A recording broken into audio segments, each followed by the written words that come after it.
So it was just a case of a soft-boiled egg. No. Oh well. Um, I think it's odd sometimes Mm. when they say that if you repeat doing the same experiment expecting a different result, you go crazy. Mm. So, which is why I'm going to say, don't do it, Nigel. Don't do it. Of course, I'm talking about Nigel Farage. Yeah. He made noises that he might accept more Conservative MPs crossing over to the Reform Party. Mm. Now, we should tread very carefully as these people are exactly the same people who disillusioned the public in the first place. Mm. And that's why the Conservatives got wiped out in the last election. Mm. Um, it's just going to be a case of the same people, different shirt.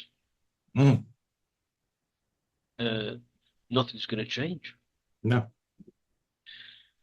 We can see this higher up the greasy pole when we look at uh, personalities like unelected David Cameron. You know, he was wheelbarrowed in to be Secretary of State for Foreign Affairs Mm. by Rishi Sunak. Yeah. And of course, we all remember David Cameron. Sorry, Mm. Lord David Cameron. Mm. Okay. Good old Dave.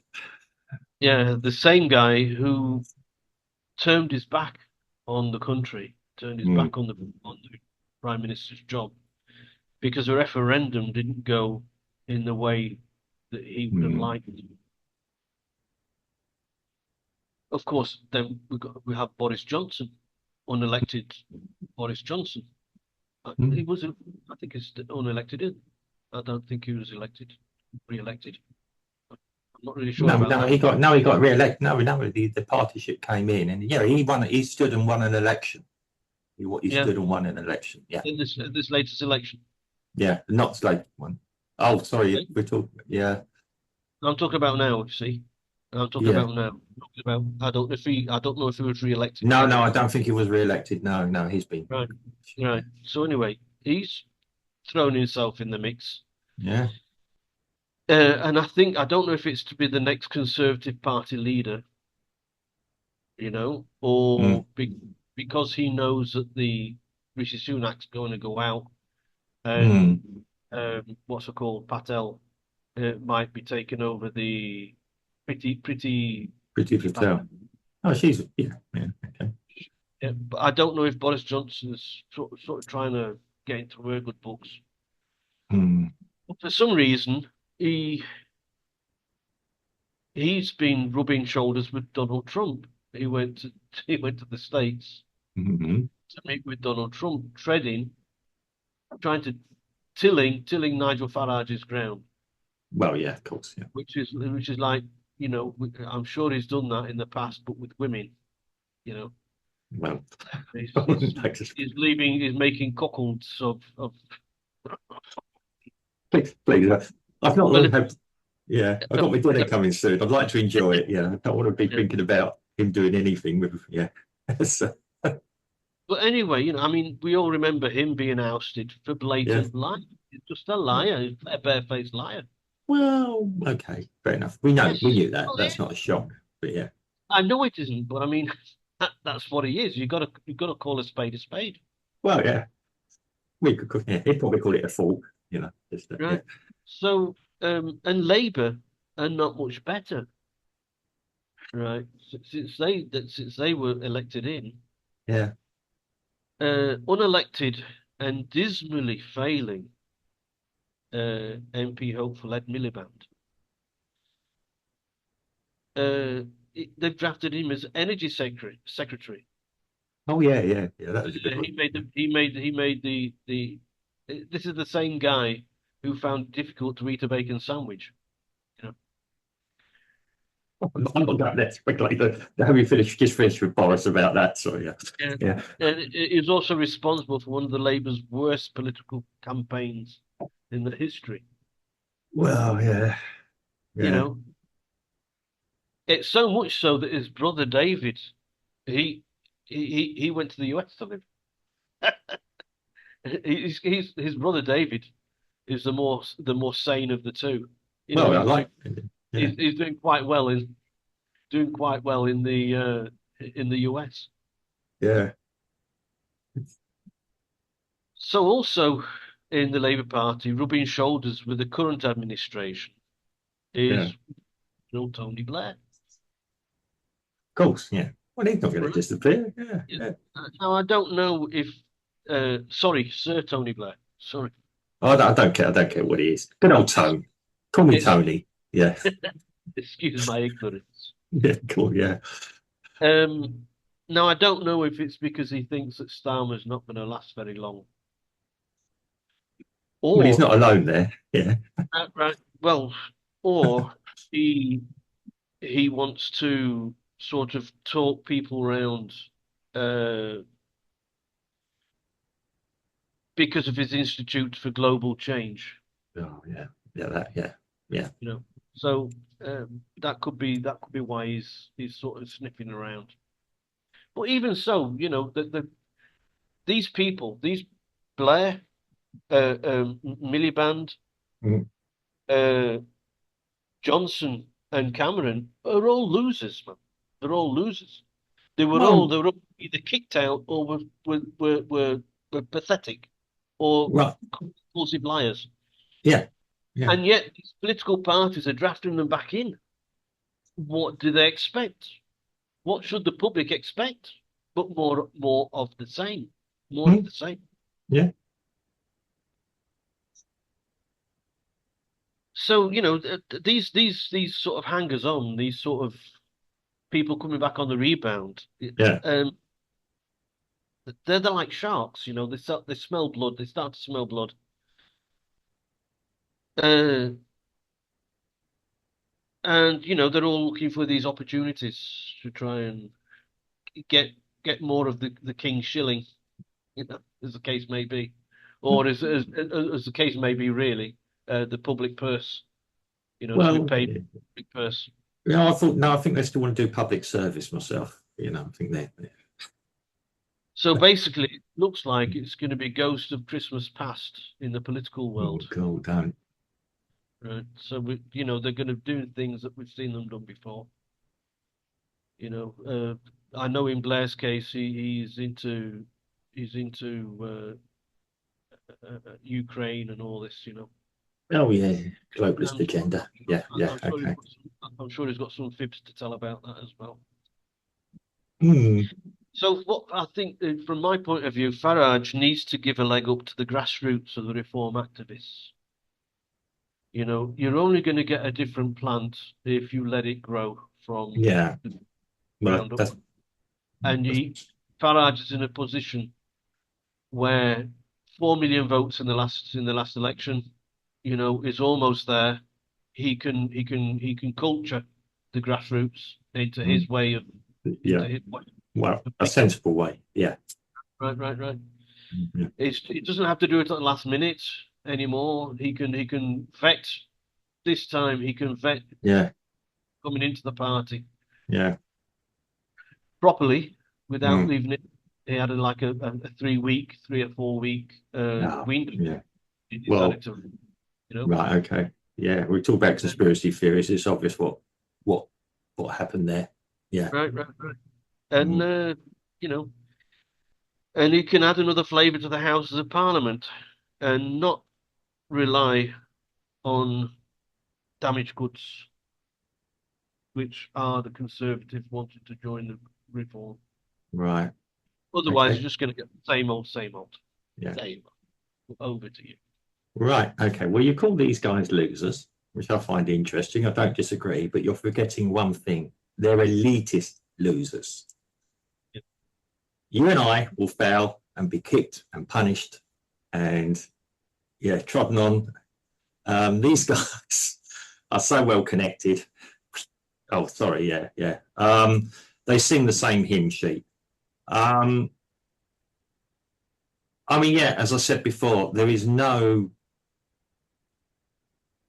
Look, you've just mentioned a band of 4 or 5.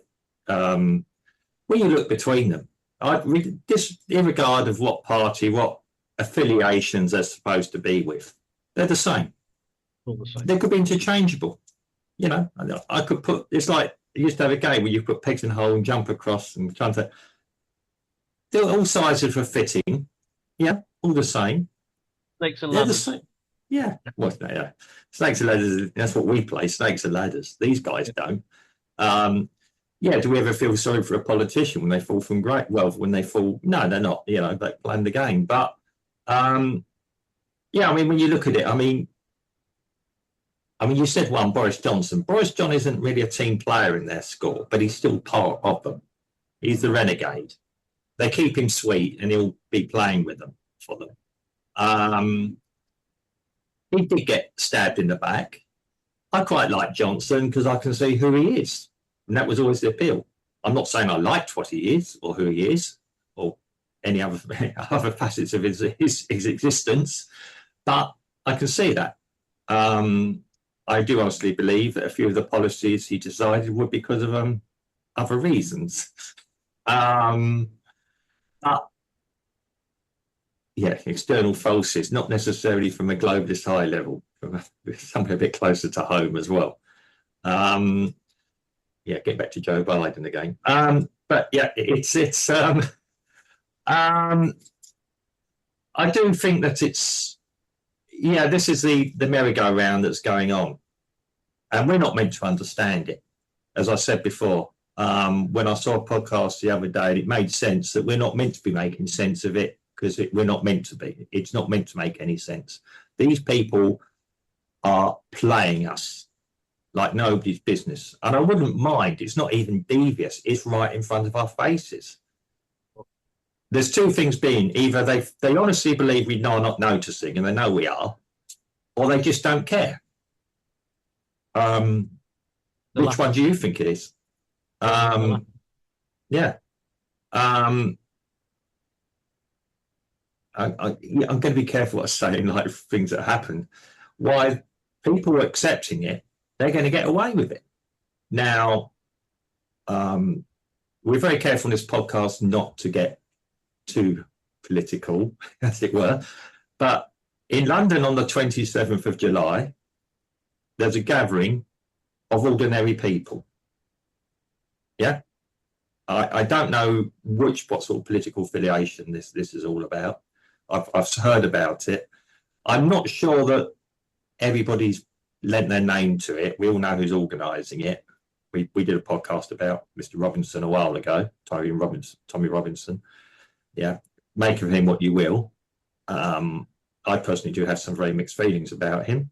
I don't know him. He seems reasonable when he speaks. I should like him because he speaks a bit like what I do. But yeah, he has ideas. He's entitled to an opinion. I think that will be quite interesting. The last one they had, there was no trouble at all. Hey, they even left the grass all tidy and everything else. You know, no mess. Yeah. I don't know the age group that gets involved with this and all that. I mean, yeah, I watched on videos like anyone else, and that's all we've got where we live. But it's certainly going to be interesting. With regards to Starmer surviving, I think Starmer's already plotting his own future, his own exit already, personally. Let's be honest. Somebody comes to you with a job. Do you want this job? Not really. Why not? Well, it's a bad job. Yeah? It comes with this, but these are your prospects for you. That's what I'd be looking behind if somebody offered me a job like he's got. Yeah, it's a naff job to begin with, but yeah, this is going to lead to this. I think he's already plotted or planned his own exit. He is slimy Starmer. He's not called that for no reason. Yeah. I didn't even know it was called that. That's a good name, that. I'll use that name. I've heard it. I mean, I wouldn't just make up something like that. It's slimy Starmer. I think that's people around him called him that. I've never heard it. When your friends have a nickname for you, I mean, we know in Brazil that everyone has a nickname. Yeah, yeah. I'm called Saint Mark. I'm not sure if that's ironic or it's a compliment, but Yeah. Is Kia 180-degree Starmer? Because Well, you'll that's the flick. trouble. I'll be quite honest. I don't know who Keir Starmer is. I don't. I know who he is, but I don't know who he is. I knew who Boris Johnson was or is. I still know who he is. To a certain point, I know who Nigel Farage is. I know. Who else could I mention? Well, we know who the Miliband brothers are. That's yeah, they're Millie mouthed, but I prefer David. If I was to say to make, if you like that, I would say David Miliband would be an excellent leader of the opposition. I wouldn't want him as my leader. I'd want him as the leader of the opposition. If it can't be Farage, him and Farage almost sound the same when they talk sometimes, or did Yeah. used to. They're both business savvy. Farage is actually a businessman, and he's surrounding himself with businessmen. It's like you say, I don't think, I think what Farage has done is played a business stroke political game here. He hasn't said no Conservatives can come across. He's saying to them, you're going to come across if you're the right and proper person. In other words, you've got to come into an interview and sell yourself. People talk about certain high politicians, such as Rees-Mogg, coming across onto the fold. Rees-Mogg, I mean, I've seen them interview or talk together on telly. Yeah, they're quite gentlemanly and respectful of each other. Could they operate in the same space? And I do think that's the trouble Farage has had with, and I do quite like him, the guy who was a bit sidelined this week in Reform. I'm sorry, I can't remember his name. I can picture him. A bit. Oh A yeah, bit. yeah. It was there used to Yeah. be the deputy or something like that. Yeah. I mean, I think he's a nice guy, and that's what I say. I think he's a nice guy. I think there'll still be a place for Reform. I would suggest he would be. I think yeah, they'll maybe slot him in if there's a by-election, get him a position, and maybe give him a post in a cabinet. I think he'd be still excellent. I didn't always like where he was because I think he's too much of an idealist, if you understand what I mean by that. I think he's a nice guy. I can agree with most things he says. I think he'd be more good, better in the engine room than the leading, and I mean that as a compliment to him. Somebody on the ground who can do things, who can mix with the people, can match with the people, listen, and he's a good listener. Yeah. Raj, yeah, is the highest profile. He's not Trump. Raj is not Trump by a long shot, but yeah, he has that sort of stance. Hey guys, I'm here. A little bit Tony Blair to a certain extent, if you watch him. Yeah, call me Without Nigel, call me Tony. Yeah. without the war crimes. Well, yeah, okay. Well, I think personally, if you in the modern world, well, not necessarily the modern world, that you could accuse Churchill of war. I'm not saying we should, but yeah, war crime. I mean, any leader that's going to be a leader of a major country is going to have to make some tough decisions, right ones or wrong ones. Well, not wanting to dwell on Tony Blair, it Yeah. was his lies that got us into the war in the first place. Well, So, let's not dwell on that. We all know what happened there. well, yeah, yeah. I mean, injustifiable, good for a good reason. Yeah, okay. Well, these people. I mean, is the world better off without Saddam Hussein? I'll put. There'll be Iraqis who'll probably agree that it is. There'll probably be Iraqis who agree that will say it isn't. Yeah.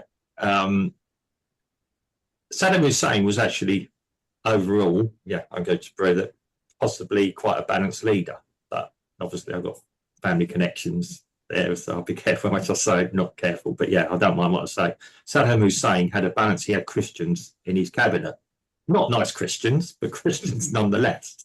Yeah, so let's be honest about this. So yeah, I mean, Saddam Hussein, okay, he was, yeah, but ultimately, with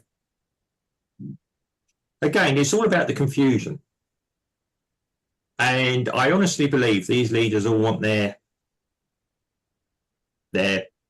politicians to be confused as well as to what they're meant to be doing. Yeah. When you look at the divisions in the Conservative Party that led to its downfall, partly, and a lot of other reasons. Yeah, they're all over the place. The Labour will start to show signs probably late next week, the week after, of being all over the place. I mean, I've got my popcorn ready. The only sad thing is, I don't want to see my country go into disarray. And it is I live in Brazil. Brazil's my country as well, and I love Brazil. You know, I occasionally watch the politics here. I'm seeing my own country descend into that. Except the Brazilians can deal with it. The English can't. The British can't, sorry, British. But what are we going to do? How are we going to deal with this as ordinary people?